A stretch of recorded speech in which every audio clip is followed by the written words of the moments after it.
In the 6th year of our relationship, I found a small gift box containing a proposal ring inside my boyfriend Julian's coat pocket. On my birthday, full of anticipation, I instead saw a photo on social media, Julian and another girl entering a high-end couple's restaurant together. I rushed to the restaurant by taxi, only to witness him kneeling down to propose to another woman, while everyone around them cheered and urged them to be together. Having collected enough disappointment, I didn't throw a fit like before. I simply and quietly dialed my father's number. Dad, I agreed to the arranged marriage with the Kim family. Let's start preparing the wedding. Chapter 1. My father was momentarily stunned by my words, then overjoyed. My sweet daughter, you've finally come around. In marriage, compatibility between families matters most. The simple pleasures outside, they're just little tastes along the way. But we can't live on plain porridge for a lifetime. I softly responded, while standing alone in the lobby of the restaurant, watching Julian and the girl embrace and kiss under the cheers of the crowd. Everyone was celebrating their happiness, while I stood there like a stiff, lifeless puppet. My father also heard the noisy commotion through the phone and urged me, "When will you come home? You should meet the Kim family's young heir. They've been pressing for the engagement for a while now." In 3 days, I'll wrap things up here first and then head back. After ending the call, I stood awkwardly among the lively crowd. Julian, hands trembling, slipped the ring onto the girl's finger. Then he rose and spotted me across the room. We stared at each other through the sea of people. Julian looked slightly surprised by my presence, frowned a little, but then turned away, holding the girl's hand as they returned to their seats. Roses, champagne, tender piano music, and a romantic candlelit dinner. In 6 years with Julian, we had never once gone to such a place together. I turned and left. Julian's close buddies were there too, the same ones whose social media post had exposed everything. Before walking away, I overheard them whistling and clapping. You two really are a perfect match. Finally, after all these years. Come on, everyone. Cheers. Let's bless the happy couple. May true love always find its way. A bitter smile rose in my heart. In all these years by Julian's side, his friends never knew about me, but they were all well aware of his bond with her. A sour bitterness climbed up my throat. The sweet excitement I felt earlier, finding that ring in his pocket, had now turned into a poison burning through my veins. I took a taxi back home. Outside my apartment door, I found the birthday cake delivered by a courier. On the box was a card with Julian's handwriting, "Happy birthday, my darling, wishing you all the best." The delivery guy smiled at me with admiration. "Miss, your boyfriend must really love you." He ordered the most expensive cake from our store and even wrote the card by hand. I pushed open the door and carelessly placed the cake on the table. So he did remember it was my birthday. But what did he choose to do today?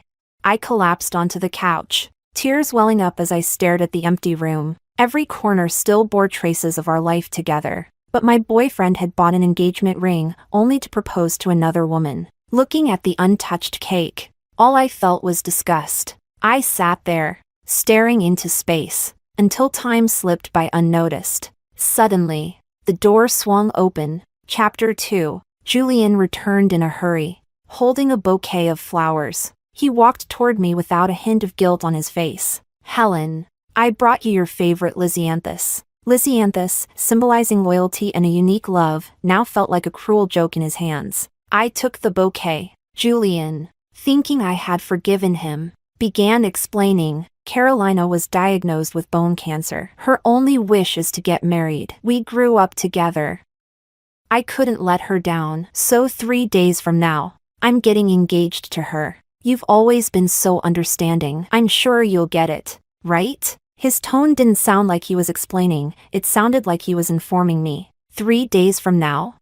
How fitting. I'd already planned to leave in 3 days. I quietly nodded. In the past, Julian couldn't stand my spoiled temper. He hated how I always sought reassurance, constantly asking if he loved me. So I changed. I learned to hold it all in. Now, I didn't cause a scene. I didn't even ask if he still loved me. Julian gave me a strange, somewhat surprised glance. "I'm moving out tomorrow to live with Carolina for the next few months. You'll have to stay here alone. She's sick. She needs me more than you do." I smiled faintly and placed the bouquet down. "Julian, Seeing no resistance from me, leaned in as if to touch my face. I turned away without a word. There was a lipstick stain glaringly obvious on his collar, and a sickly sweet perfume clinging to him, making me nauseous. Seeing my rejection, Julian's expression darkened. Without another word, he stormed out. I threw the flowers and the cake into the trash and began packing my things. I didn't want the flowers.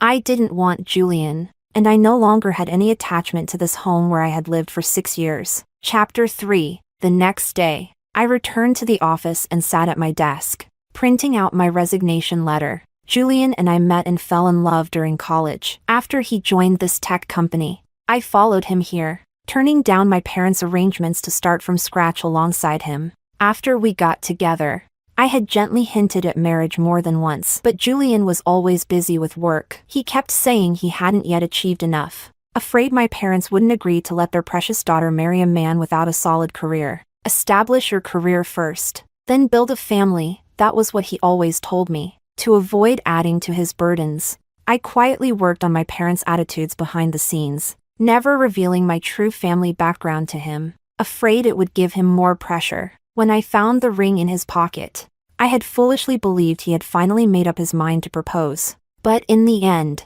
it was all just wishful thinking on my part. A coworker walking by noticed the resignation letter on my computer screen and was surprised. "Helen, you're about to be promoted to director. Why are you resigning all of a sudden?" I smiled. "I'm getting married soon. I'll probably be working elsewhere afterward." My colleague Anna grinned and congratulated me. "Good things are happening all around. Just last night I saw Vice President Jin's post. He's getting engaged too. And honestly, he and his fiancée are a perfect match. They grew up together, childhood sweethearts, the love of each other's life." My smile stiffened. I checked my phone and saw that Julian had already blocked me, both on his personal and work accounts. Julian Jin's main account, meant for personal use, had blocked and deleted me after he left home last night. His work account only contained formal, business-like conversations between us now, nothing personal left. Just then, Julian walked into the office with Carolina. They stood very close. Carolina looked radiant,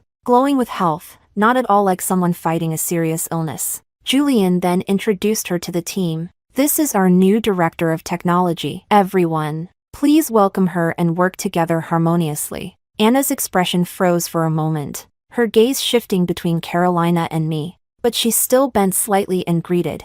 "Director Caro, nice to meet you." I said nothing, silently tightening my grip on my resignation letter. Julian frowned at me with visible displeasure. "Helen, everyone's greeted the new director. What's with your attitude?" Carolina chuckled and extended her hand toward me. "Looks like we'll be working at the same company now. I hope we can get along." I had just reached out when Julian yanked Carolina's hand back. "You're the director now. You don't need to bother giving face to some low-level employee. Come, let's get you familiar with your new environment." And with that, the two of them walked off together, leaving me standing there awkwardly with my outstretched hand, looking like a complete fool. Chapter 4. Anna pulled me down into my chair and started gossiping. "Helen, did you see that? That's VP Jin's fiancé. That diamond necklace around her neck? It's the one VP Jin gave her yesterday. Heard it cost over $1 million. But honestly, the way VP Jin parachuted her into the company is a bit too obvious.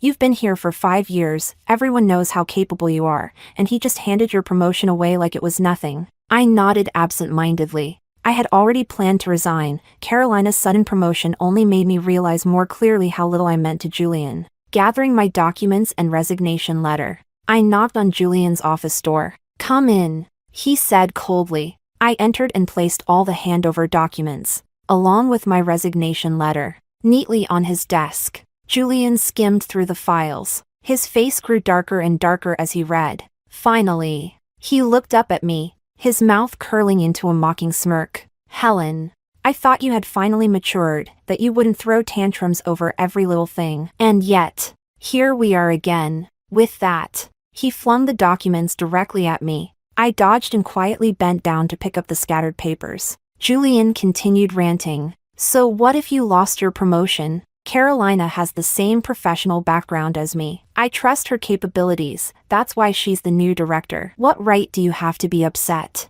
I calmly stacked the documents and placed them back on his desk. It's not about being upset, I said. I simply want to resign. Carolina shared his major? And what about me? I had majored in jewelry design, but to catch up with Julian, I had taken on a second major in tech. 4 years. I worked relentlessly to keep pace with him, and yet to him, all my efforts were utterly worthless. Julian looked down at me, sneering. Deep down, you know you're not that talented, right? I've reassigned you to work under Carolina. You'll have plenty to learn from her. I smiled. My time is precious too. I won't waste it learning things I no longer care about. Fine. Then get out. I'd like to see which company will even want you after this. Julian shot up from his chair, his eyes blazing like a predator, but I simply turned and walked away without hesitation. Those 6 years with Julian?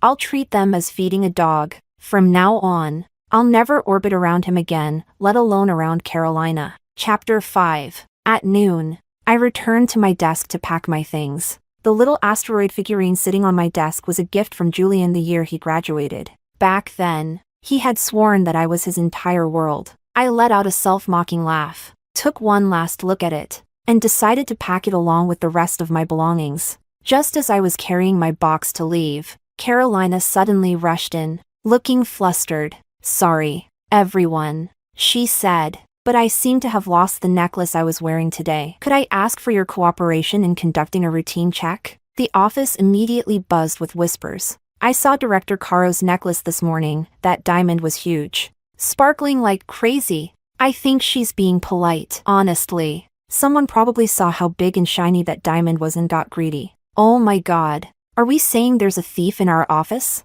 That would explain why my snacks keep disappearing from my desk. Julian stood beside Carolina and ordered the security team to block the exits. They started searching everyone one by one. When it was my turn, I calmly put my box down and allowed Julian to inspect it. He immediately spotted the asteroid figurine on top, paused for a second, but still instructed the guards to dump out all my things. The sound of everything crashing to the floor was deafening. The asteroid figurine shattered into worthless pieces, just like our 6 years together. Fractured beyond repair once a crack appeared. The guards rummaged through the mess, when suddenly Carolina gasped dramatically, clutching her mouth. My necklace! Everyone in the office turned toward us, their eyes zeroing in on me, their whispers slicing through the room like knives. My God! It was Helen who stole the new director's necklace. If VP Jean hadn't sealed off the exits, she would have gotten away by now. Unbelievable. Helen's always been so polite. You really can't judge a book by its cover. She's so petty just because the new director got promoted over her. She's way too small-minded. Good thing she's leaving. I'd be scared to share a room with someone who steals. My face turned pale. I hadn't touched Carolina's necklace. Someone must have tampered with my things during the time I went to hand in my resignation. Julian's face was thunderous as he picked the necklace out of the pile of debris. Holding the necklace, he looked at me with utter disappointment. Helen, he roared my name, while at his feet, my scattered belongings, including the shattered asteroid, were trampled mercilessly under his shoes. He even ground them further into the floor, as if grinding my dignity into dust. Before I could even react, Julian suddenly slapped me hard across the face. Apologize to Carolina. Why did you steal the necklace I gave her? At that moment, my heart completely shattered. He clutched the $1 million necklace he gave to Carolina in his hand, while mercilessly crushing the cheap gift he once gave me under his feet. In that instant, my tears spilled uncontrollably. Being misunderstood by my coworkers hurt, but it was nothing compared to the pain of that slap from Julian, the man I had loved for 6 years. He really didn't believe me. Seeing me stand there in silence, he grabbed me like I was a piece of trash and dragged me toward Carolina. I said apologize. Explain why you stole it. A flash of triumph crossed Carolina's eyes before she quickly put on a frown and reached out, pretending to help me up from the cold floor. I slapped her hand away, clinging to the last shred of my dignity as I stood up by myself. Though my vision was blurred with tears, I stood tall and straight. I didn't take it, I said firmly. There are security cameras in this office. I demand we pull the footage to prove my innocence. And honestly, I stared straight into Carolina's eyes, emphasizing every word. I wouldn't even look twice at some measly diamond necklace. Chapter 6. Enough. Stop making a scene. Julian clamped his hand over my mouth and dragged me out of the office. His grip over my mouth and nose was so forceful it felt like he was trying to suffocate me. Meanwhile, I heard Carolina inside the office, laughing lightly as she addressed the others. Since the necklace has been found, it's no big deal. We're all colleagues after all, so I won't pursue it any further. I'll order afternoon tea for everyone later to thank you all. Julian seemed terrified that I might expose our relationship in front of everyone, so he dragged me into the break room. Talk. What exactly are you trying to do? Even crazy behavior should have its limits. He snapped, massaging his temples as if the whole situation was giving him a headache. I gasped heavily for air, purple bruises blooming across my face from his grasp. When did you become like this? Thank goodness Carolina is generous enough to forgive you. Now go and apologize to her immediately. I'm not apologizing. I didn't do it. Why should I admit to something I didn't do? I looked at him coldly. He asked me why I had changed, but I wanted to ask him, when exactly had he become so unrecognizable? Carolina entered the break room, carrying a paper cup of hot water. Helen, have some water and calm down. I know you must resent me, but next time, please don't be so impulsive. I refused to take the cup. Just then, Carolina got scalded by the hot water and accidentally spilled it all over my arm. Ah, it's so hot. Carolina cried out in pain as a few drops splashed onto her fingers. Julian immediately rushed to rinse her hand under the tap. As for me, dressed only in a thin chiffon blouse, the boiling water had soaked through the fabric, burning my arm badly. White steam rose from the scorched area. I went to the restroom alone to deal with the burn. Redness and blisters quickly spread across my wrist. When I returned to my desk, struggling to pack up my things despite the pain, Julian came out and grabbed my hand. Hiss, I gasped in pain. Julian froze and quickly let go. He stiffly asked, "Are you okay?" I almost laughed. The slap mark on my face, his doing. The burn on my wrist, Carolina's doing. Julian's feigned concern at this point only made me nauseous. I shook off his hand and swept all my scattered belongings straight into the trash. He looked like he wanted to say something, but in the end, he turned away, leaving only one sentence behind. You were too impulsive today. After cleaning up the mess, I headed straight to the surveillance room. I wasn't about to let them smear my name for nothing, but when I arrived, I found myself at a stalemate with the staff. I requested to review the office footage from this morning, but the staff blocked me, saying only internal employees could access the surveillance. I glanced at my employee account, already blacklisted and deleted. I understood immediately, Julian's doing. Only he could have arranged to have my access revoked so quickly. He had fully taken Carolina's side, already convinced I was the thief. But then I remembered, this tech company belonged to the Kim family. I needed to get home and meet with the Kim family's heir, Christopher Kim, as soon as possible, back at the apartment where I had lived for 6 years.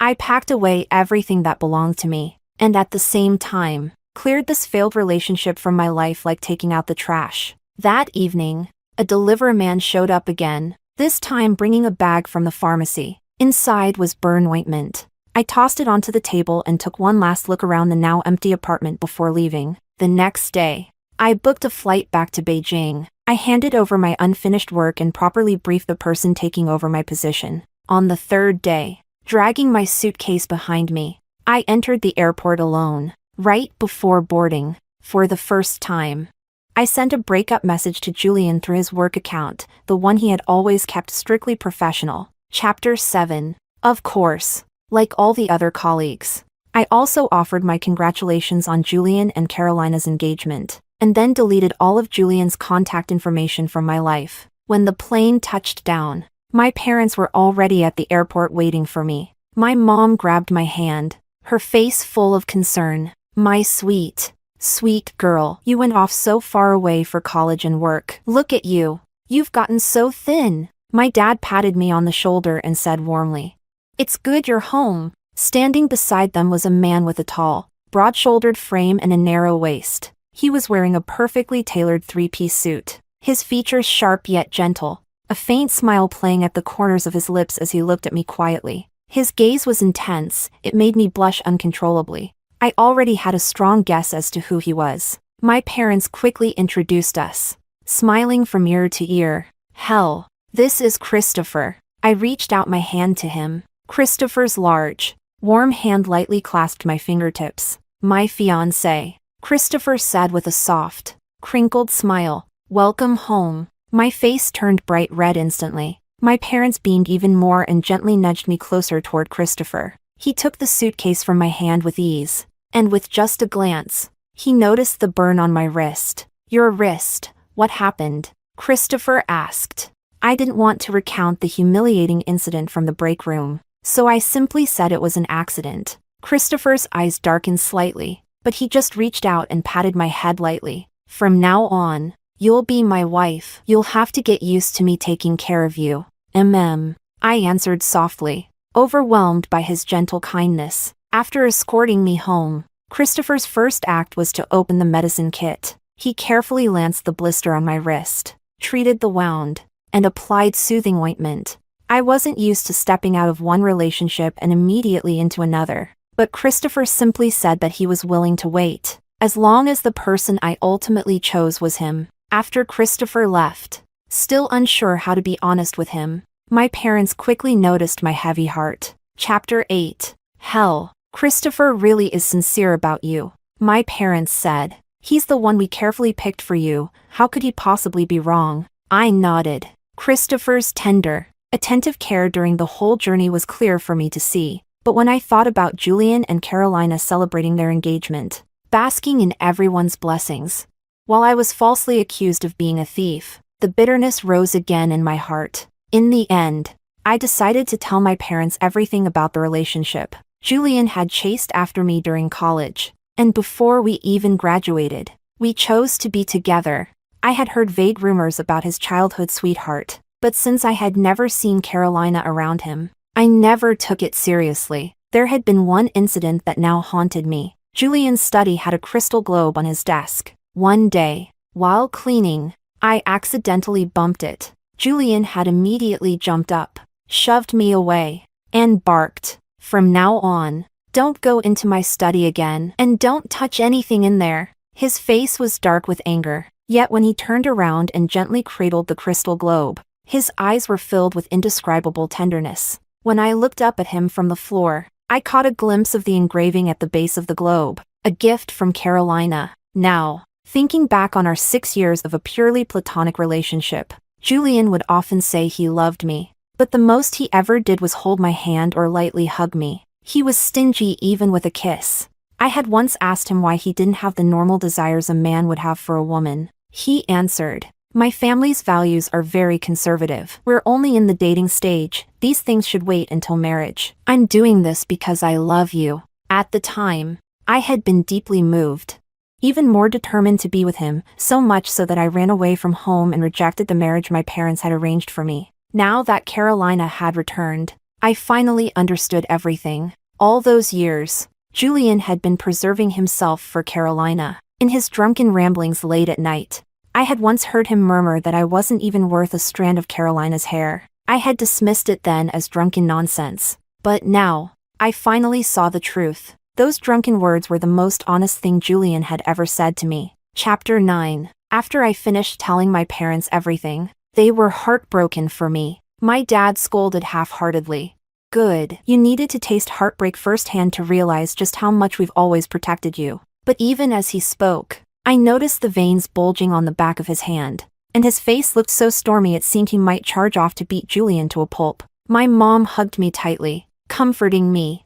"It's all right. Now that you're home, let's not think about these miserable things anymore. It's just a diamond necklace. Tomorrow, I'll buy you a few more. You can wear a different one every day if you want." The sadness brought on by all those painful memories was suddenly swept away. I burst into tears, and then into laughter. That night, I finally slept peacefully. The next morning, my phone exploded with missed calls from an unknown number. I usually sleep with my phone on airplane mode, and as soon as I turned it back on, the endless notifications started dinging, dozens and dozens of missed calls. The ringtone blared again. Hesitating for a moment, I decided to answer. Whoever it was, they were far too persistent. "Hello?" I said. On the other end, a voice all too familiar barked back. "Helen, How long are you planning to keep up this nonsense? You moved out of the apartment? Where are you living now? Carolina has already agreed to let bygones be bygones. I won't even ask you to apologize to her anymore. If you come back to work, I'll promote you to be my assistant. I let out a cold laugh. Did you even bother reading the message I sent you yesterday? If you were too busy being showered with engagement blessings to notice, I don't mind telling you again. Julian suddenly went silent on the line, but I continued. We are over. Is that clear enough for you? Did you hear me? Without waiting for his reply, I hung up the call, and just for good measure, I blocked and deleted the number too. A new day had just begun, and Julian had already tried to ruin my mood. Annoying. Chapter 10. Having quit my job, I no longer had to waste my days studying computer science, a subject I had never liked. I had majored in jewelry design at university, and now I finally returned to my true passion, sketches and designs. That afternoon, while painting in the flower room at home, Christopher came by unexpectedly. He brought me a pearl and diamond tiara. The moment I saw it, I recognized it, a vintage piece from the last century, one I had only ever seen in books. I had always loved the lover's knot design on it. And the pearls were luminous, full, beautifully graded by size, perfectly blended with the diamonds, like drops of lover's tears suspended on the crown. He presented the tiara to me. I protested that it was too precious. But Christopher said he had commissioned it long ago for his future fiancée, and now, he was simply giving it to its rightful owner. At last, the doubts in my heart found a way out. I remembered that on my 18th birthday, I had fallen in love with this very tiara, only to find that it had been bought at auction for an astronomical price. So it was Christopher who had bought it. But how had he known back then that I would love it? Christopher smiled and explained. When he was 16, he had fainted suddenly on the shores of the Binjia Island and nearly drowned. It was I who saved him, tossing him a life buoy. The moment he opened his eyes, he had etched my face into his memory, believing I looked like an angel sent from above. And as fate would have it, his mother later became my university mentor. No wonder he knew my preferences so well. So, I said, teasingly, you decided to propose an arranged marriage just to repay a favor? I wasn't even thinking about any of that when I saved you. And, truthfully, I hadn't even recognized him at first. How embarrassing. But Christopher shook his head gently. Maybe, he said. Do you believe in love at first sight? I couldn't help but smile. Love at first sight?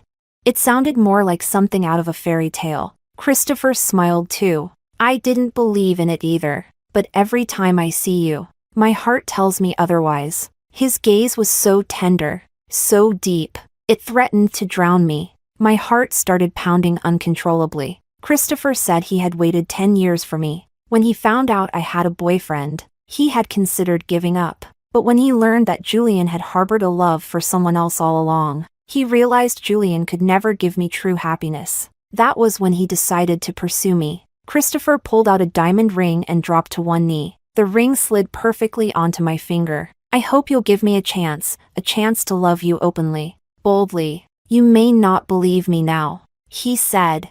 But the future is long, and I'll spend every day proving it to you. Just then, my parents popped out from nowhere, each holding a bouquet of roses. Grinning ear to ear, they shouted, "Say yes! Say yes!" I thought back to that awful night at the couple's restaurant, how the spotlight and cheers belonged to someone else. But now, surrounded by flowers and laughter, the one in the center of it all was me. This time, I decided to be selfish for once, to dive headfirst into a love as overwhelming as a tidal wave. I slipped my finger fully into the ring. Tears sparkled in Christopher's eyes as he slowly pushed the ring all the way onto my hand, sealing me to him. My mom stepped forward and gently placed the pearl tiara onto my head. My dad, tears streaming down his cheeks, didn't forget to whip out his phone, snapping photos and recording every moment. Chapter 11. There was no grand wedding ceremony. My parents practically dragged me to the civil office with Christopher Kim and rushed us into registering our marriage, afraid I might change my mind. They even tied me tightly to the Kim family's household registry, as if sealing the deal for good. As for Christopher, I told him everything honestly about my first love with Julian. After listening quietly, Christopher gently traced the faint red scar on my wrist, his expression filled with heartache, and kissed it tenderly. "I'll handle the surveillance footage. You don't need to worry about it. Once your wrist heals completely, I'll take you to pick out a wedding dress." I nodded, watching Christopher bustling around, joyfully handling all the preparations for our engagement party. In the past 6 years, it had always been me revolving around Julian's world. Now, with that toxic relationship completely severed, I finally felt light and free, as if a heavy burden had been lifted off my chest. Watching Christopher carefully selecting the venue, airlifting flowers from around the world, personally writing out the invitations, and hiring a professional team to design my wedding look, I finally understood what it meant to truly be loved. I realized that love should be mutual, not one person giving endlessly while the other only takes. I had given enough to Julian during those 6 years. Now, it was time for me to start a new chapter, a healthy, positive relationship. No, not just a relationship anymore. Christopher and I now had a stronger bond, marriage. A few days later, Christopher told me that he had helped clear my name regarding the surveillance footage. Everyone at the company now knew the truth. Carolina had staged the entire theft incident just to push me out of the company. On the very day the footage was released, Carolina was taken away by the police on charges of slander and defamation. Naturally, she was also stripped of her title as technical director. As for the slap Julian had given me, Christopher didn't let that slide either. He filed a compensation claim against Julian on my behalf. Not for the money, but to publicly expose Julian, revealing our past relationship to the entire company. When Christopher told me about it, he looked a bit guilty, glancing at me cautiously. Did I overstep? Does this make you uncomfortable? I quickly curved my lips into a smile. For the first time, I said, "I know how wonderful it feels to have someone standing behind me." Christopher's brows relaxed, and joy rippled through his eyes like sunshine on a clear lake. Chapter 12. Later, when the scar on my wrist fully healed, Christopher took me to pick out a wedding dress. Outside the boutique, after all this time, Julian appeared once again, holding a bouquet of lisianthus flowers. "Helen," he said, "I'm not marrying Carolina. I've realized where my heart truly lies. The only one I love now is you." His words and actions were utterly ridiculous. I turned my head away in disgust. The moment I saw Julian, the memory of him kneeling on the ground proposing to Carolina on my birthday replayed vividly in my mind. And now, using lips that had kissed another woman, he dared to tell me he loved me? It was laughable. I couldn't even be bothered to look at him, standing there, disheveled with stubble and messy clothes.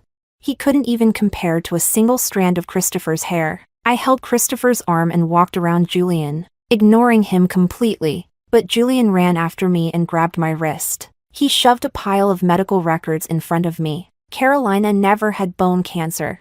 She lied to us.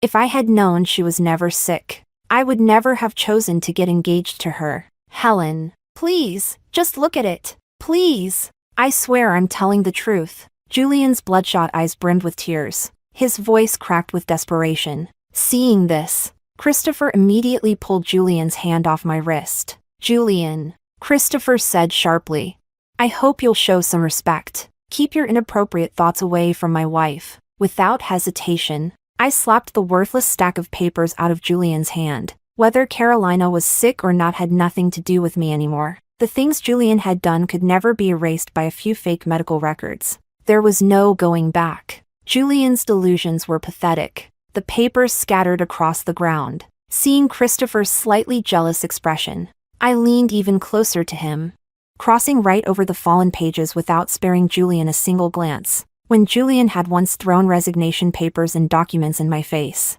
did he ever imagine there would be a day when he would kneel on the ground, red-eyed, begging for my forgiveness? Time could never turn back, and I would never forgive him. But hating him would only waste my energy. So the best thing I could do was treat Julian like a complete stranger. Yet Julian still refused to give up. He picked himself up from the ground and charged at Christopher, fists raised. "You're the one who ruined everything. You stole Helen from me." Christopher immediately let go of my hand to protect me, and was knocked down by Julian's rage-fueled attack. I quickly called over the boutique security staff. This was a high-end, private wedding boutique. Their clients were all extremely wealthy. Protecting their customers was their duty. Within moments, Julian was pinned to the ground by security guards. I didn't even spare him a glance. Instead, I rushed to help Christopher up, my heart aching with worry. Through the crowd, Julian finally realized there was no longer a place for him in my heart or in my eyes. He had lost the girl who once loved him with her whole soul, and I had finally found someone who loved me just as fiercely in return. My fiancé, who was supposed to be on a business trip in City S, ended up being quarantined in a hotel in City Y due to a sudden outbreak. Coincidentally, his ex-girlfriend was also quarantined there with him, and I, the bride-to-be, only found out about this on the day before our wedding. Over 20 days later, he appeared before me and told me he would reschedule the wedding. I smiled and gently shook the diamond ring on my finger. Sorry, Mr. Chan, I'm already married. Chapter 1. Victor Chan called me while I was doing the final makeup trial. Outside, the room was noisy. My best friend Sophia and my cousin Oscar were arguing about how to tie the balloons to make them look pretty. Smiling, I pressed the speaker button and asked gently, "You're back from S City?" A week ago, Victor had told me there was a long-delayed business deal in S City he had to go negotiate. When S City was locked down due to the pandemic, he was extremely irritable because of the delay in this project. Now that the lockdown had been lifted, I had no reason to stop him. Before he left, he promised me he'd definitely be back in 3 days, just in time for us to spend Valentine's Day together. But 3 days turned into 5, and 5 days turned into now. Victor paused for a moment before speaking in a guilty tone. "Ruby, I'm sorry. I probably won't be able to come back anytime soon. Can you postpone the wedding? I'll have my parents explain things to the relatives on my side. Once I get back, we'll hold an even grander ceremony." My smile froze on my face. Before I could ask why, a coquettish female voice answered the question for me from his side of the call. "Victor, how long do we have to quarantine in Y City? If I'd known, I wouldn't have come with you." The next second, the call was hung up. Chapter 2. The high-paid makeup artist stood next to me with a curling iron in her hand, her expression laced with awkward sympathy. "Miss Lin, shall we continue?" I looked at the reflection in the mirror, long hair down, makeup flawless. Just minutes ago, I'd thought I was the happiest woman in the world. Outside the door, Sophia and Oscar were still bickering playfully. I dug my nails into my palm to calm myself, and gave the artist an apologetic smile. "Sorry, could you give me a moment? I need to make a call." The woman's voice earlier had sounded familiar. I needed to confirm whether my hunch was right. The call was answered quickly. On the other end, Nestor was his usual unserious self. "Yo, the bride's calling me? Changed your mind and decided to come to the dark side? I have a question. Where did you meet Sabrina before?"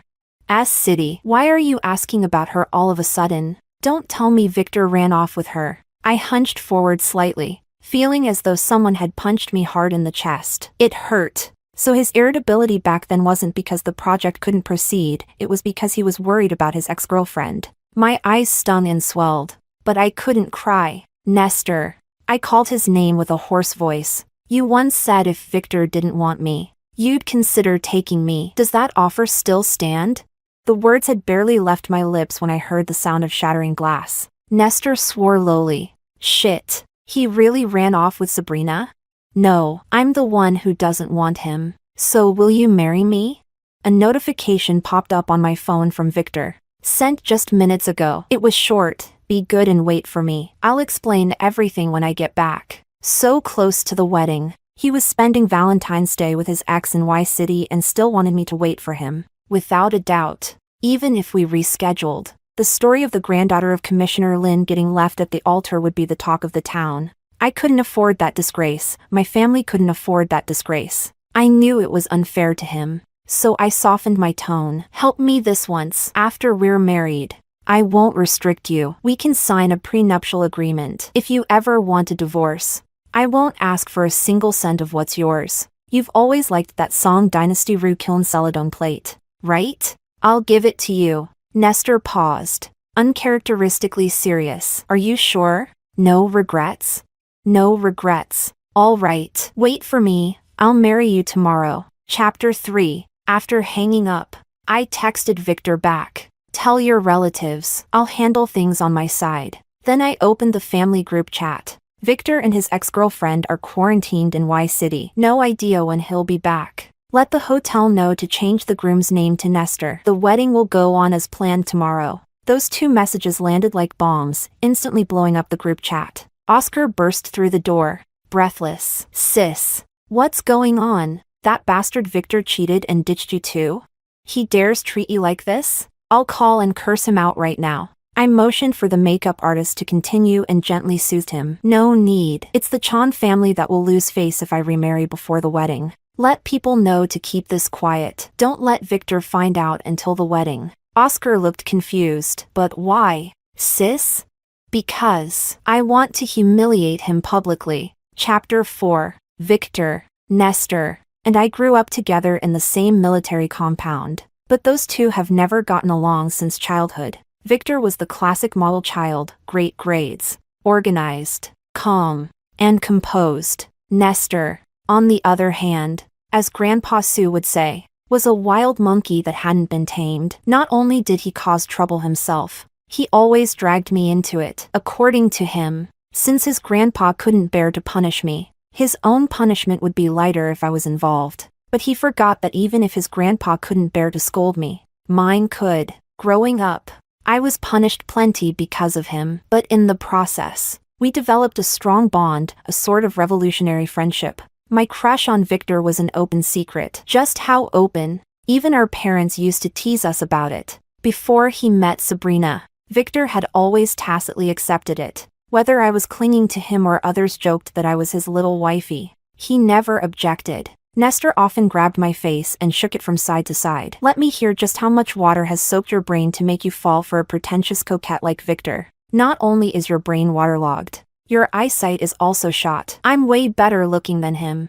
Truthfully, Nestor was better looking than Victor. He stood 186 centimeters tall, with a lean, muscular build from years of working out. His looks were flawless. I know at least 3 entertainment companies that tried to sign him with the promise he'd become an overnight star. But he had no interest in showbiz. He just wanted to inherit his dad's business and become a full-blown capitalist. Not that his military commander grandpa would have allowed it anyway, even if he had wanted to. When we were 6, he once told me he'd build a huge diamond house for me one day, more luxurious than the one Emperor Wu of Han built to keep his concubine. Maybe if he hadn't said that while yanking on my pigtails, I might have been a little touched. Maybe we were just too familiar. With Nestor, it was either teasing or dragging me into mischief. We felt more like brothers. Victor, on the other hand, though cold in temperament, was always gentle and tolerant with me. What girl with a crush could resist a guy like that?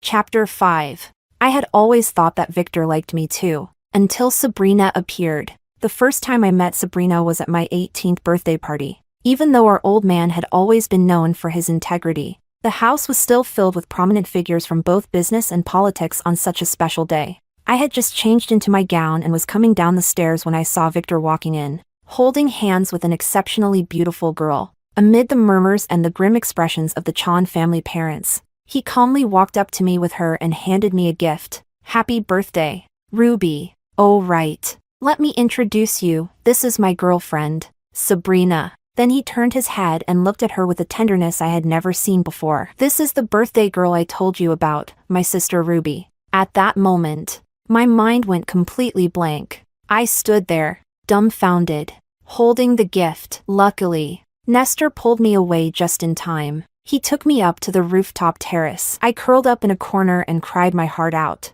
I couldn't understand. How did something that had felt mutual suddenly turn into a one-sided fantasy? Why had he never objected when people called me his little wife? But now I was just his sister? Maybe Nestor got tired of my crying. He lightly tapped me with the tip of his shoe. Hey, stop crying. If Victor doesn't want you, you can always consider me. At the time, I looked up at him with teary eyes and snapped, thanks. But no thanks. He just shrugged. Well, if you ever change your mind, let me know. After all, we're bros. As long as I'm single, the offer stands. Who would have thought those words meant to comfort me would one day come true? Chapter 6. I'm not the type to cling to a man Victor bringing his girlfriend to my birthday party, any fool could figure out what his intentions were. I cut off all the ambiguity between us and stepped into the sister role he defined for me, watching from a distance as he went crazy for Sabrina. Turns out, even that calm and composed boy could be impulsive like any other young man, torn apart with worry and desire for the girl he loved. Victor's grandfather and father were both high-ranking military officers, and they had always hoped he would follow in their footsteps. But Sabrina's father was an alcoholic, a gambler, and had a criminal record. A girl from a family like that was never going to be accepted into the Chan family. Victor's mother held my hand and told me, "Ruby, our family will never accept that pretentious coquette. Only you are the daughter-in-law his father and I have acknowledged. Victor's just being foolish for now. I'll straighten him out." We both knew it wasn't just a moment of foolishness, and I didn't want to interfere in their relationship. I turned her down, but she still went all out to try and break them up. She even went as far as threatening suicide to force them apart. Victor, fed up with it all, poured his anger onto me. After another incident where his mother was rushed to the hospital for slitting her wrists, Victor punched the wall behind me with bloodshot eyes. "Fine. I'll do what you want, break up with Sabrina and be with you. Just make sure my mom stops this nonsense." That was the only time I saw him truly break down, like a beast trapped in a cage, struggling countless times only to eventually give in, reluctantly. But I was innocent too. Chapter 7. My relationship with Victor hit rock bottom. My university was close to home, so I'd always commuted. But to avoid him, I packed up and moved into the dorms. Victor's mom clearly hadn't expected him to take it out on me, afraid it would damage the relationship between our families. She quieted down for quite a while. Once Victor had calmed down, he tried many times to mend things between us. I rejected them all with the excuse of being busy. We were stuck in that cold standoff for over 4 months until a car accident finally broke the ice. Victor must have been distracted while driving and crashed into a utility pole. When I got to the hospital, his mom and Sabrina were both sitting outside the operating room, eyes red and swollen. The red light above the door was especially harsh to look at. The surgery lasted over 4 hours, followed by a week in the ICU. Victor survived, but his leg and arm were badly injured and might be permanently disabled. Even so, the Chan family still wouldn't accept Sabrina. After staying by Victor's side for over a month, Sabrina broke up with him. She was smart. With her looks, she had no shortage of rich suitors. There was no need to waste her time on someone who wasn't accepted by his family and who might now be a ruined man. Chapter 8. After Sabrina left, Victor's temper grew more and more volatile. His mother cried every day. When I didn't have class, I went to the hospital to keep him company. Nestor scolded me furiously, saying I was devaluing myself. Having grown up with Victor, I couldn't deny that he had treated me well, at least before Sabrina. Now that he was like this, I just couldn't bring myself to abandon him. It had nothing to do with love. I stayed by Victor's side through 2 years of changing seasons. One surgery after another, one round of rehab after another. The process was long, but at least the outcome was good. Once Victor recovered, he showed up with a huge bouquet of roses and confessed to me. I turned him down. I told him I didn't want gratitude, and I certainly didn't want him to repay me with his body. He spent the next 3 years convincing me that he truly loved me, but Sabrina's return shattered the dream he had so carefully woven for me over those 3 years. Chapter 9. When Nestor arrived, I had just changed out of my gown, and the makeup on my face was still untouched. A flash of amazement crossed his eyes, but he quickly suppressed it. "Bring your ID and household register, come with me," he said, puzzled. I asked, "Where are we going?" "To get our marriage certificate. The longer the night, the more likely something goes wrong. What if my song Dynasty Ru Kiln Celadon plate grows legs and runs off?" He smirked lightly. Clearly, he was in a great mood. Under the curious and gossipy gazes of our friends and family, I followed Nestor out the door. It wasn't until that red booklet was pressed into my hands that I truly felt the surrealism of it all. Victor and I had originally planned to get our marriage license on Valentine's Day, but due to his business trip, or rather, his vacation with his ex in Y City, it was delayed until after the wedding. And yet, in less than a day, I had the license in hand, with a different groom. After getting the certificate, Nestor took me to a jewelry store to pick out a pair of matching diamond rings. There's no time for custom orders. Just wear this one for now. I'll get you a unique one later. No need. This one's perfect. I tried it on. Size was just right. By the way, about our marriage registration, can we keep it under wraps for now? I'm afraid Victor will find out. Nestor's sharp eyebrows raised slightly, and that handsome face of his darkened. What's that supposed to mean? You thinking of getting back together with him? I waved my hand in front of him. Under the light, the diamond refracted a dazzling glare that made me squint. Not at all. I just want him to see it with his own eyes and feel the sting. He rubbed his chin, thinking about the wedding. There's no hiding it by tomorrow. Whether he knows now or later doesn't make much of a difference. No, he'll just think I'm throwing a tantrum. Chapter 10. I can't pretend to be magnanimous and forgiving, not anymore. Half a year ago, during one of our compound's regular reunions, Nestor casually swirled his wine and said, "Ran into Sabrina on a business trip a few days ago." Every pair of eyes in the room immediately turned to Victor and me. We had all witnessed Victor's grand, passionate pursuit back then. He only paused briefly before continuing to peel shrimp for me, calm and composed. If he had told me back then that he still hadn't let go, I would have sent him off to chase his true love without hesitation, and with my blessing. But he didn't. Over the past few years, I never doubted Victor's feelings for me. The affection and care he showed in our daily lives were too natural to be faked by even the best actor. But I wasn't the only one in his heart. I was his second choice, the one he settled for. And worse than being a second choice, he bailed on me at such a critical moment. He dragged our family's reputation through the mud. Chapter 11. Truth be told, our family and the Sue family were even closer. Our grandfathers had crawled out of the trenches together and shared a bond forged in blood. My father and Nestor's father had once planned their entrepreneurial ventures together in their youth. Compared to Victor, my family had always preferred Nestor. My mom had told me more than once that Victor was too calculating. I couldn't handle him. Now, after what he'd done, even though my family thought I'd acted rashly, no one voiced any criticism. As for the Sue family, connections aside, Grandpa Sue had 5 sons and 8 grandsons. They'd always wanted a granddaughter more than anything. According to my grandmother, when I was little, they even seriously considered stealing me to raise as their own. While kidnapping a child wasn't an option, I had spent most of my childhood at the Sue household. They genuinely treated me as one of their own. Naturally, they were thrilled for me to marry into their family. Since we all grew up in the same compound, about 80 to 90% of our social circles overlapped. So, it was inevitable someone would inform Victor. By the time Victor's parents arrived, Nestor and I had already exchanged rings, perhaps due to fear of my grandfather and Grandpa Sue, or maybe just for the sake of face. They didn't make a scene. They entered the banquet with gloomy expressions. Sophia had been holding onto my phone since my makeup started early that morning. Every call from Victor, she declined them all. During the toasts, Mrs. Chan found a chance to pull me into the restroom alone. "Ruby, it's true Victor shouldn't have left for his trip, but you've gone too far today. I know you're angry with him, but marriage isn't child's play. How can you drag Nestor into this just because you're upset? What will everyone think?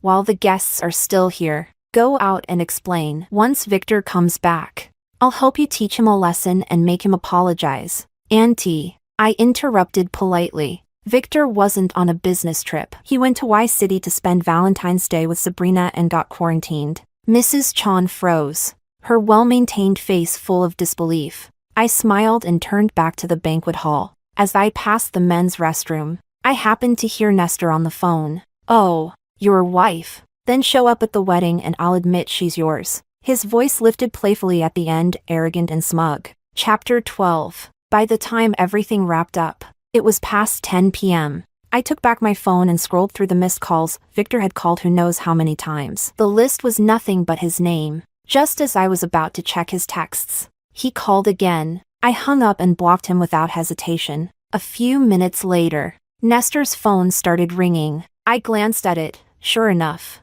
it was Victor again. I reached over and hit decline. Right then, Nestor came out of the shower. He was toweling off his dripping hair, wearing nothing but a large towel around his waist. His abs were sharply defined, every line perfectly cut. "Already checking up on me on our first night as a married couple?" he teased with a grin. I swallowed hard. I'd known he worked out regularly and had a good body, but I hadn't expected it to be this impressive. "Wah, what nonsense are you talking about?" Victor called. I just declined it. "Why are you walking around like that? Go put some clothes on." Nestor stopped drying his hair and let out a low chuckle. "My dear wife, it's past 10 p.m. I just showered and I'm in my own home, about to sleep. What exactly do you want me to wear?" He had a point. I scratched my head, thought for a moment, then stammered. "You should stay chaste for your future wife. No need for that. I don't plan on divorcing you. I don't want to get beaten to death by my grandfather if I want to stay alive. You'd better forget about divorce. Given how much Grandpa Sue adores me, that might not be an exaggeration. So, no divorce. And I've basically given away a precious Song Dynasty Celadon plate, the one I spent a fortune on at Sotheby's. Truly, I was too impulsive." Chapter 13. While most newlyweds are basking in wedded bliss, lit by candlelight on their wedding night, all I wanted was to be roommates with Nestor, respectfully cohabiting, minding our own business. Blushing, I grabbed a quilt and ran to the guest bedroom, thus officially beginning my life of cohabitation with Nestor. Wait, no, shared rental life. After showering, I realized I couldn't find the hairdryer, so I had no choice but to wrap my hair in a towel and head to his room to borrow his. I knocked lightly on the milky white door, and it quickly opened from the inside. He had thrown on a robe, loosely tied at the waist. His abs peeked out faintly, even more seductive than earlier. When he saw me, he paused slightly. A faint blush crept up his cheeks, clearing his throat. He rasped, "You might want to go put some clothes on first." This summer was hotter than usual, even in early August. City B felt like a steamer. Even with the air conditioning on, it was still stifling. I was only wearing a silk nightdress. The water dripping from my hair had dampened the fabric over my chest, turning the wet patch translucent. With a sharp yelp, I spun around and bolted back into the guest room. Chapter 14. I was so embarrassed I wanted to vanish. Even though Nestor thoughtfully brought the hairdryer over later, I still decided to avoid him for a couple of days. But he didn't give me the chance. About half an hour later, there was a knock on the door. "Come out and eat." I decided to stand my ground. "I'm not hungry. I'll skip dinner." Because of all the toasts at lunch and the wedding antics at night, I hadn't eaten much all day. Ignoring it had been fine. But now that he'd mentioned food, my stomach started growling. Nestor's voice came again, calm and steady. "I ordered sweet and sour ribs, fried shrimp, Coca-Cola wings, mapo tofu, spicy stir-fried lotus root, sour shredded potatoes, and braised eggplant." The next second, I opened the door, faced with delicious food.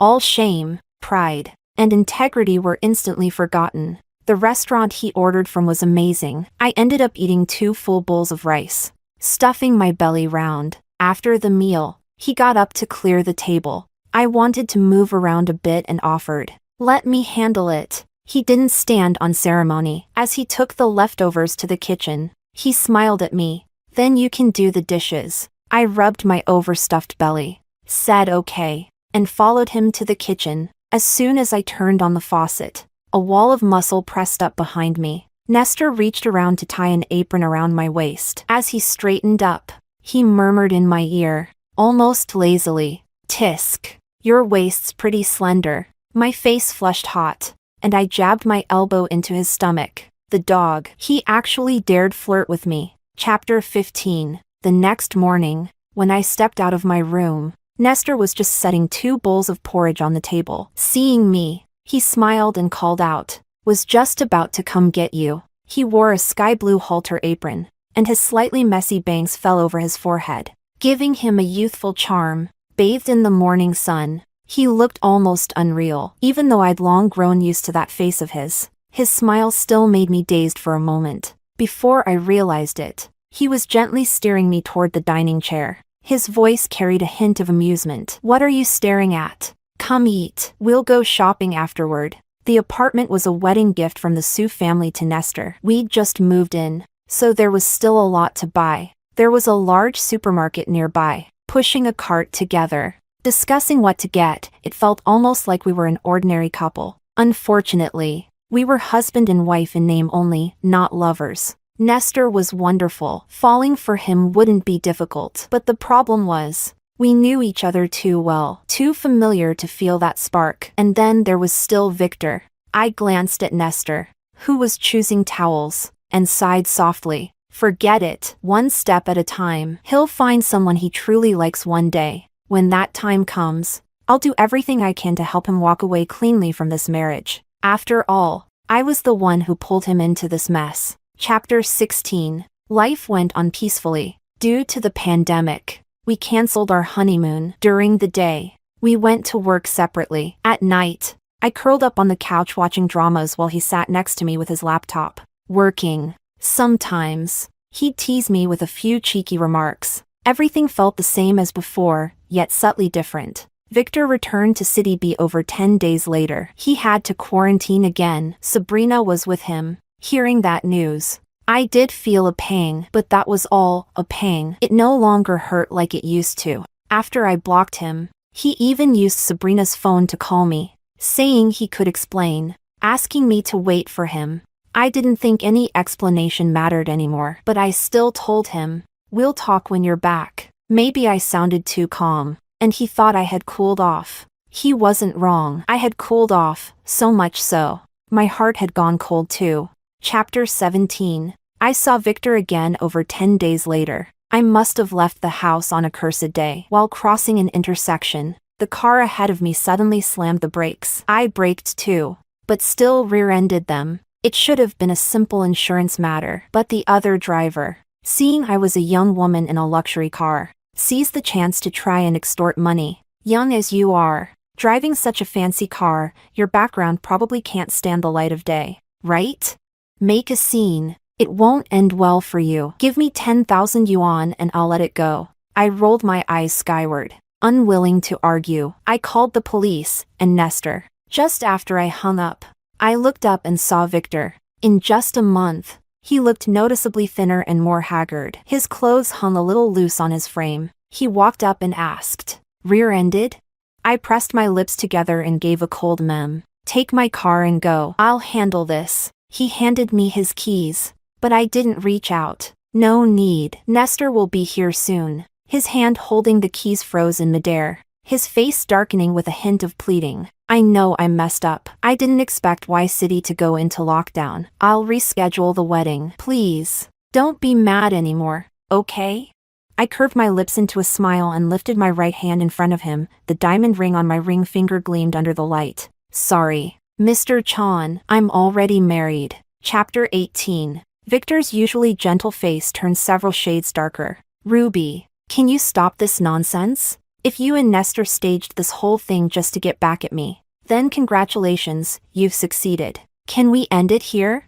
I looked him straight in the eye and said with total seriousness, sorry. This isn't a joke. I'm really married. We registered and everything. His tall frame swayed slightly, and he muttered in disbelief. We haven't broken up yet. You're right, we haven't. But when you ditched me to spend Valentine's Day with Sabrina, I considered you dead. His tone turned desperate. I really was just in S-City on business. I didn't expect to run into her. I couldn't help but laugh. That's the excuse you came up with after thinking for a whole month? Do you even believe it yourself? Victor choked on his words. After a long pause, he lowered his head and apologized. I'm sorry, Ruby. Just give me another chance. Before I could respond, a large hand settled on my shoulder. Nestor's voice came from behind me. Well, if it isn't the infamous Chan Casanova. I turned around, surprised. You got here fast. It had only been 10 minutes since I called. I thought I'd have to wait a while. I happened to be nearby. As soon as I got your call, I rushed over. He smiled at me, then raised an eyebrow at Victor. What's this? Trying to steal someone else's wife in broad daylight? Victor clenched his fists, trembling with anger. He shouted, You're the one who stole her. You took advantage of the situation. Nestor smirked and replied calmly. So what? We're married. Victor lunged at him with a punch. Nestor gently pushed me aside, took the hit full on, and only then fought back. They had always been opposites, Victor calm and restrained, Nestor impulsive and wild. In a fight, the gap was obvious. Within moments, Victor was pinned to the ground, The driver who had initially tried to extort me quietly slipped away as the light turned green. Chapter 19. All three of us were taken to the police station. The car accident had turned into a brawl. Coincidentally, the officer handling our case was an old acquaintance from the compound. A few years older than us, Chinee. He glanced between the three of us, barely hiding his gossip-loving grin. Well, a fight. Huh? What's the plan? Settle privately or go by the book? Nestor shrugged. Doesn't matter. He threw the first punch. I was just defending myself. So that's why he took the hit. He planned this all along. Tell me why you were fighting. Victor rolled his eyes. You know damn well why. Chinee wasn't offended. He grinned mischievously. A grudge over a stolen bride. Huh? Victor's eyes reddened. He growled. Chinee let it drop and gave us all a half-hearted lecture. And that was that. Chapter 20. Clearly, Victor wasn't ready to let it go. Somehow, he found out where our marital home was. That night, he came pounding on the door. This time, he even brought Sabrina with him. He held the door open with his hand. Desperate. Ruby, there's really nothing going on between me and her. If you don't believe me, just ask her. Sabrina stood behind him, wringing her hands, looking timid. Miss Lynn, Victor and I are just friends. I was stuck in lockdown in S City for nearly 3 months. Victor was just worried about me. He only kept me company for a bit. We didn't do anything. I chuckled. If I'm not mistaken, you two broke up 5 years ago, right? That's some impressively long-lasting friendship. Just kept you company? Sounds so harmless, but you chose Valentine's Day, right before our wedding? Victor hurried to explain. I went to end things with her. I was planning to cut off all contact after our wedding. I didn't expect the outbreak in Y City. So, you were in contact before that? His head hung lower and lower. A few minutes passed before he finally muttered. It was just 6 months ago. 6 months ago? That was exactly when Nestor said he ran into Sabrina in S City. He had acted so indifferent, only to turn around and contact her again? I didn't know whether I'd been stupid or he was just that good at pretending. I was trembling with rage. I raised my hand and slapped him, hard. Get out. Not because of love, just pure betrayal and lies. We'd known each other for over 20 years. He could have just told me the truth. We could have broken up with dignity. At least we'd still have been friends. After kicking them out, I threw myself onto the bed and cried hard. I had fed my youth to the dogs. A good cry was warranted. The next day, Nestor took a day off and dragged me around the city. We toured the Forbidden City, climbed the Great Wall, took photos at Tiananmen Square. We wandered through Mauer Hutong by day, soaking in history, and visited bars in Hohai by night, where a dreadlocked singer hummed about love, swaying my wine glass. I asked Nestor what love really was. I didn't like alcohol, and even when I had to drink, I never drank much. Maybe it was the ambience, or maybe the drinks were too strong, but by then I was already a little tipsy. Nestor looked at me with a gaze deep and unreadable. Years later, I'd read an article that tried to define love, and only then did I recall that dreamy night when he answered me with just one word. You. Chapter 21. Nestor and I slept together. And the scariest part? I remembered everything the next morning. I clearly remembered everything that happened afterward. After the dreadlocked singer left the stage, a young male dancer came up and started stripping. Pretty face, soft lips, flawless skin. I downed my umpteenth cocktail and stood up, trying to squeeze into the crowd. But Nestor grabbed me, eyes half-lidded. Where do you think you're going? My mind was sharp, but my body had a mind of its own. I squinted at him and tried to wriggle free. I want to go touch him. Touch him? And where exactly do you plan to touch? His voice got lower and lower, ending with a teasing that was downright sinful. Abs. His abs. Hick. I giggled like a pixelated creeper in a low-budget foreign porn parody. Nestor yanked me into his arms. His right hand slid behind my neck, while his left pulled my hand under his shirt, with his forehead pressed against mine. Breath warm. His voice was a dark temptation. I've got abs too, better than his. Want to try?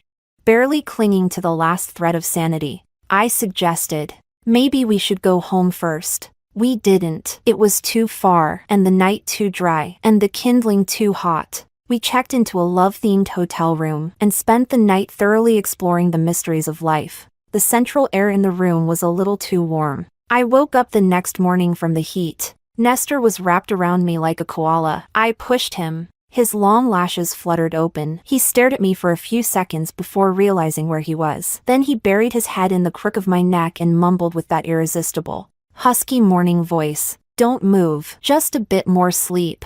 I kept shoving him. I'm hot. I wanted to kick him. But everything hurt, too sore, too weak. Nestor didn't push his luck. He let go and obediently lay on his side. I lay flat on my back, staring at the ceiling, stewing. Alcohol really is the devil. He gently rubbed my fingertips with his long, lean fingers. After a moment, he said, "So, wanna give dating a try?"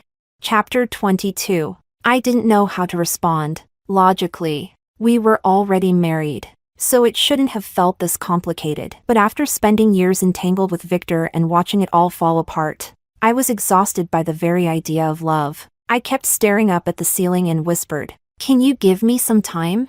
Just coming out of one relationship, I really couldn't bring myself to leap into another. I didn't want to shortchange him. If possible, I wanted to completely empty out my heart so I could give it to him fully. Nestor pressed a gentle kiss to my forehead. "Okay, I'll wait for you." Then he told me a long story, a story of a secret crush he dared not confess to, a love he could never quite reach. He said, "Ruby, do you know?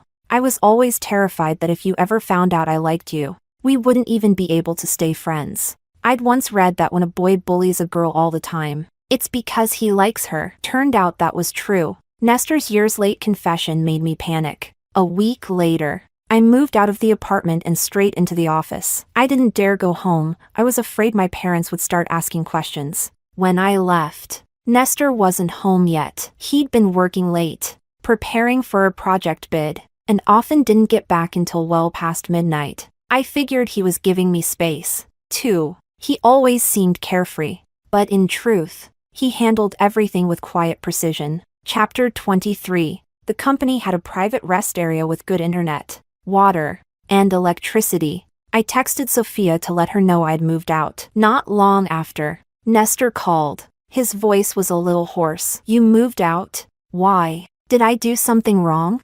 I stayed silent, and his voice got quieter and more uncertain, tinged with a bit of grievance. Is it really that hard for you to accept me?" I told him no, I just needed some time alone, to think. Ruby, no pressure. From the very beginning, I never expected anything in return. Just, "Come home soon. I'll be here waiting." After hanging up, I clutched my chest. My heart was beating way too fast. Out of everyone, Victor was probably the happiest about me moving out. He started showing up at our office every other day. I had reception turn him away every time. When he couldn't see me, he started sending flowers and gifts daily. I told the front desk to throw them all out. Clean breaks are best. No dragging it out. Chapter 24. In the days that followed, Nestor didn't contact me again. It was like he had vanished from my world. I let out a breath of relief, but I also felt a little hollow. Just as I was hesitating over whether to message him first, Mrs. Chan called. She was crying. "Ruby, can you come to the hospital? Victor was in a car accident. He just woke up and keeps asking to see you. Please, just this once. I'm begging you, come see him." She had loved me like her own child growing up, and hearing her choke back sobs made it impossible to say no. "Auntie, please don't cry. I'll come right now." Victor was wrapped in bandages, but thankfully the injuries weren't as severe as years ago. When he saw me, his whole face lit up. The movement seemed to tug at his wounds. He sucked in a sharp breath and tried to cover it with a strained smile. "You came," he said. "I knew you couldn't let me go." I set the fruit basket I bought downstairs on his windowsill. "You're overthinking. I'm only here because of your mom." "What happened this time? Another accident?" His gaze started to dart around. I got distracted and hit a curb. A lie. I knew it instantly. After nearly dying once, Victor had become an extremely cautious driver. There was no way he'd just zone out. There was only one explanation: he was pulling the same stunt again. Chapter 25. I sighed and looked at him seriously. You're gambling with your life. Do you even realize that? His voice trembled. Ruby, I didn't let him finish. Years ago, when you were in an accident, I stayed by your side because we were friends. Childhood friends. You hadn't betrayed me then. You hadn't lied. Even when you pushed me away, it was because your heart belonged to someone else, and you were honest about it. But this time is different. You betrayed our love. You betrayed our marriage. There's no going back. Victor, we can't go back. Think about your parents. Don't ever pull this kind of stunt again. I let out a long breath and softened my tone. I won't be coming to see you again. Take care of yourself. Chapter 26. On the way back. I texted Sophia. I'm sure of it now. I don't love Victor anymore. She replied almost instantly. He never deserved you. Babe, don't let a past relationship hold you back. You deserve to be loved. Every girl who faces life with sincerity deserves to be loved. I locked my screen, closed my eyes, and tilted my head up into the September sun. The sunlight today felt especially warm. That evening, the man who'd seemingly vanished off the face of the earth, my husband, Nestor, finally called. When I picked up, it wasn't his voice on the line. Instead, a hearty male voice spoke. Boss lady, the boss is drunk. Can you come get him? He gave me the address of a KTV. When I arrived, a round-faced guy was smoking at the door. As soon as he saw me, he stubbed out the cigarette and beamed. You're finally here. Ma'am, Mr. Sue is inside. I'll take you to him. Surprised, I asked. You know who I am? He scratched his head, showing two little tiger teeth as he grinned. Mr. Sue's had your photo on his desk for years. I'd visited Nestor's company from time to time for work, and somehow never noticed. As we walked, he chatted easily. Mr. Sue barely slept the past few days prepping for this bid, and tonight he drank way too much, no idea if his body can handle it. But the bid was successful, so at least all the effort paid off. I paused. So the reason he hadn't contacted me was because he'd been busy? Chapter 27. Pushing open the door to the private room, I spotted Nestor right away, sitting quietly in the corner. I walked over to pull him up, but he deftly dodged my hand. The next second, realizing it was me, he pounced and hugged my waist tightly, buried in my arms. His voice was muffled and soft. Wife, why did you take so long? I've been waiting forever. Definitely drunk. Maybe everyone had a bit too much to drink, because the atmosphere in the room was hyped up. As he clung to me like a koala, the rest of the group erupted in cheers and whistles. I patted his head and gave a slightly embarrassed smile to the crowd. I'll take him home now. Drunk Nestor was surprisingly obedient. When I told him to let go, he immediately did, but insisted on holding my hand. He asked, Wife, where are we going? Home, I said. Our home? His eyes sparkled under the lights like stars flickering in the night sky. I completely caved under that gaze. Yes, our home. Chapter 28. I returned to our home, the one we had promised to build together. This time, for real, we began our life as husband and wife. It was a simple routine, but it held the kind of tenderness that only blooms when two people truly choose to care for each other. Nestor often brought me flowers after work, small bouquets wrapped in craft paper and tied with delicate ribbons, or he'd show up with a little box of pastries, carefully selected for their look and flavor. He always said, I saw it and thought it might make you smile. I started learning to cook his favorite dishes. I searched for recipes, tried them out, made mistakes, but every time I got it right, his eyes would light up as if I'd served him a feast fit for a king. On weekends, he had this habit of never letting me sleep early. He'd pull me into laughter, caresses, and teasing until exhaustion took us both. The next morning, he'd hold me close in bed,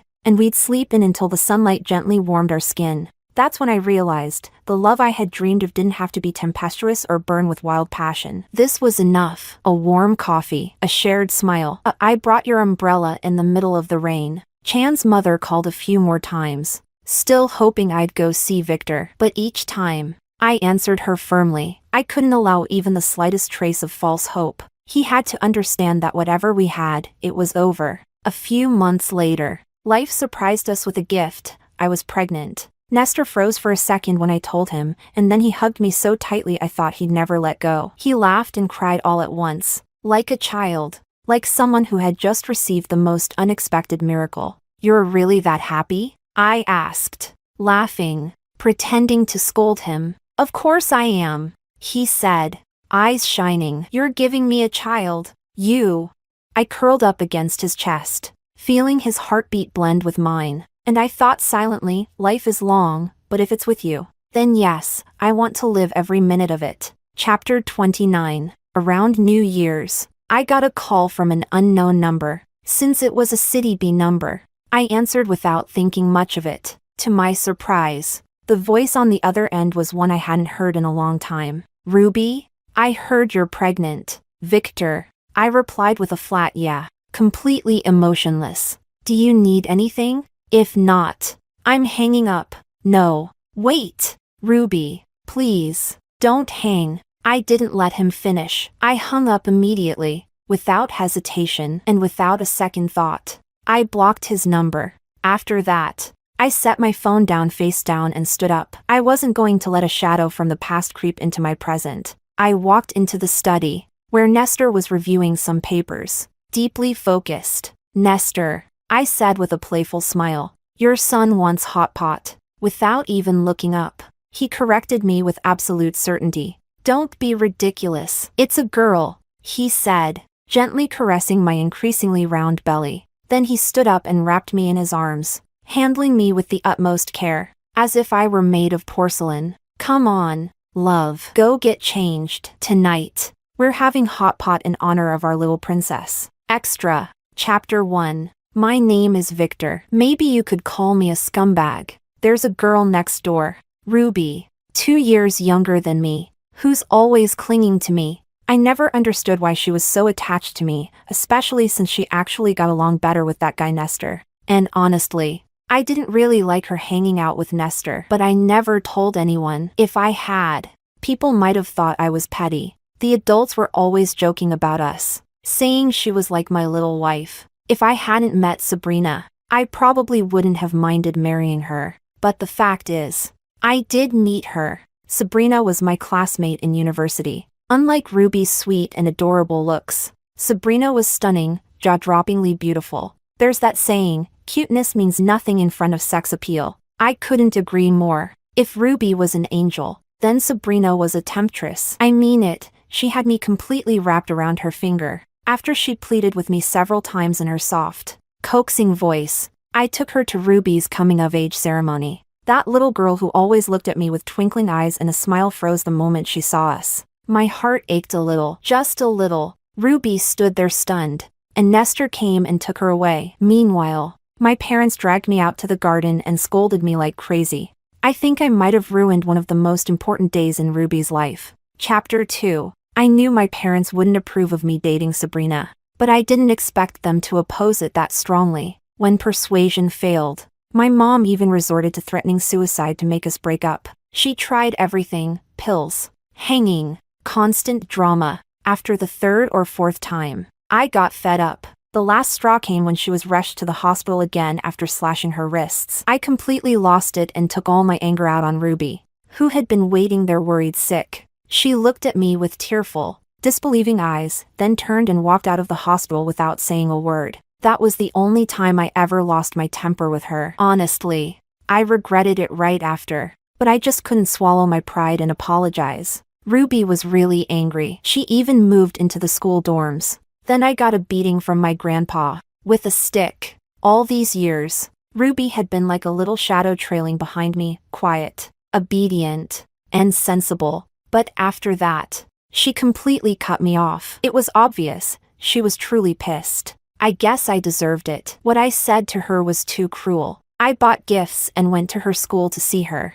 but she wouldn't even come out to meet me. I never realized before how hard it could be to coax a girl like her. Chapter 3. While I was failing to make up with Ruby, Sabrina started throwing fits because I was spending too much energy on another girl. I hadn't slept well in days. The result of that fatigue? I got into a serious car accident. They said if some kind passerby hadn't dragged me out of the car in time, I would have gone up in flames with it. So I guess you could say I got lucky, barely. A little over a month later, Sabrina broke up with me. She cried and said she couldn't take it anymore. My family still wouldn't accept her. It must have been my mom again, stirring up trouble, even though I didn't want to let her go. I agreed. I didn't even know if I'd be able to walk again. No point dragging her down with me. Chapter 4. Sabrina left. But Ruby started showing up every day. I was in both physical and emotional pain. So naturally.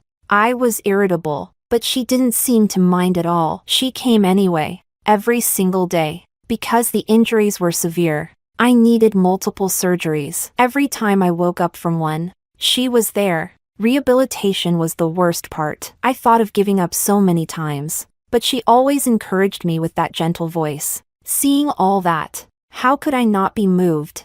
That was when I started thinking, this girl is the one I want to spend the rest of my life with. After I recovered, I confessed to her, but she turned me down. She said she didn't need me to repay her with a relationship. I smiled and replied, "It's not about repaying you. I just want to take care of you for the rest of my life." She tilted her head and muttered, "A lifetime's a long time. You better be serious about it." That look she gave me, so adorably cute. Chapter 5. I chased after Ruby for 2 whole years before she finally believed that I really loved her. We'd been together for over half a year when I heard news about Sabrina from Nestor. Looking back, I had done her wrong too. On impulse, I sent a message to her old number. To my surprise, she hadn't changed it. We added each other on Instagram and started chatting frequently. As for Ruby, she never checked my phone, so I wasn't worried about her finding out. Sabrina often sent me pictures. Her figure was even better than it was 5 years ago,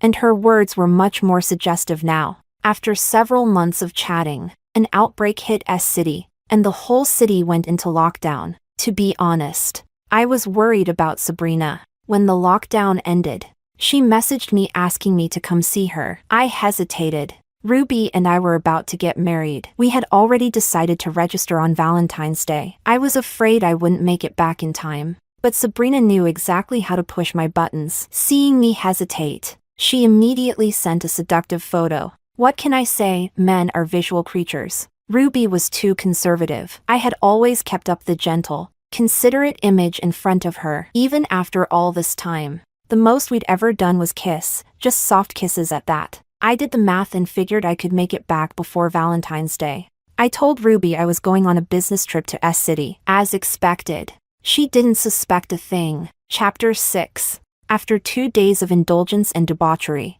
I was ready to head back to City B. But Sabrina clung to me again. She curled up in my arms, fiddling with my buttons, and looked up at me pitifully. "Can you come with me to Y City?" she asked. I told her I had to go home. Ruby was waiting for me. She said she knew I was getting married, and after that, she wouldn't bother me anymore. She just wanted this Valentine's Day to be hers. I'd still have many more with Ruby. There were tears in her eyes as she said it. I just couldn't say no. I called Ruby and told her something had come up and I might be 2 days late getting back. I promised I'd definitely make it in time for the wedding. She's always been understanding. She just reminded me to stay safe. Sabrina and I bought plane tickets to Y City and spent a romantic Valentine's Day there. But just as we were about to leave, an outbreak hit Y City. I panicked. Chapter 7. No one knew how long the lockdown would last. One thing was certain, I wasn't going to make it to my own wedding. I called Ruby again, trying to discuss postponing the ceremony. But what I didn't expect was for Sabrina to suddenly speak in the background. I quickly hung up, but I was sure Ruby had heard her. I told her to wait for me, that I could explain everything, though honestly, I had no idea how I was going to explain any of it. She was never easy to coax. The last time I upset her, it took years to make it up to her. This time, I wasn't sure she'd ever forgive me. I started to feel scared. The next day, I was supposed to be standing at one end of the aisle, watching Ruby walk toward me in her white dress. Instead, I was stuck in a hotel room. The messages I sent her all went unanswered. Frustrated, I opened Instagram to message her again, only to find someone had sent me a short video. In the video, my bride was dressed in white, walking slowly down the aisle, but at the other end of the aisle, where I was supposed to be, stood Nestor. I frantically tried calling her, only to have my calls rejected over and over again. Out of options, I called my mom and begged her to stop the wedding. She must have done it to punish me. I thought, she and Nestor? No way, right? Chapter 8. I smashed everything I could get my hands on in that hotel room. Sabrina tried to come over and hug me, but I threw her off. This is all your fault. If it weren't for you dragging me to Y City, I'd be marrying Ruby right now. She looked frightened and didn't dare come near again. 10+ days of quarantine in Y City nearly drove me insane. Ruby blocked me. I begged my mom to help, but all she did was scold me for being an idiot before washing her hands of it. I couldn't eat, couldn't sleep. All I could think about was whether Ruby would truly leave me. That's when I realized just how deeply I had come to love her. After quarantine ended, I returned to City B and brought Sabrina with me. I thought if she explained things herself, maybe it would sound more believable. Chapter 9. But Ruby told me she had already registered her marriage with Nestor. Every explanation I had fell flat in front of her. Worse yet, she found out Sabrina and I had been in touch all along. She kicked me out. I could tell she was furious. I tried everything to get her to forgive me. Nothing worked. Desperate, I made a reckless move. I crashed my car into the curb on purpose. But even that, she saw through instantly. She gave me a lecture, then left without a trace of hesitation. And just like that, I think we were truly over. In the end, I lost the girl whose eyes used to be filled with nothing but me.